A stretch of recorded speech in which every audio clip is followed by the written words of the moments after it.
আল্লাহ বলছে এই আল্লাযীনা আমানু, হে ঈমানদাররা, কুতিবা আলাইকুমুস সিয়াম, তোমাদের উপর সিয়ামকে ফরজ করা হলো, কামা কুতিবা আলাল লাযীনা মিন ক্বাবলিকুম লাআল্লাকুম তাত্তাকুন, যাতে তোমরা আল্লাহ ভীরু হইতে পারো, এই জন্য তোমাদের উপর রোজা ফরজ করছে।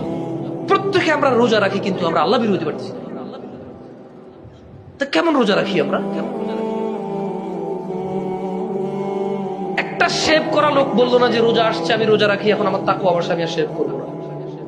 একটা বউ পিটানো লোক বললো না যে রোজা আসছে আমি আর বউ পিটাবো না।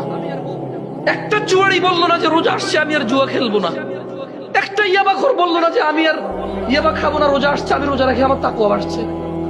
একটা ঘুষখোর সুদখোর বললো না যে আমি সুদ খাবো না, ঘুষ খাবো না, রোজা আসছে আমি রোজা রাখি।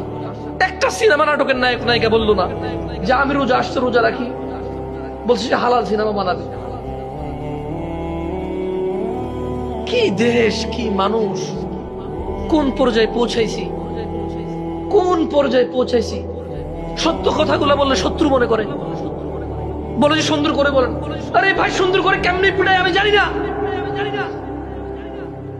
আমি জানি না মানুষকে কিভাবে সুন্দর করে, আমি জানি না জানাকারী ব্যভিচারকারীকে কিভাবে শাস্তি দেয় সুন্দর করে, আমি জানি না, আমি জানি না অপরাধীকে কিভাবে সুন্দর করে শাস্তি দেয়, আমি জানি না। ওই শাস্তিটাই সৌন্দর্য আমার কাছে।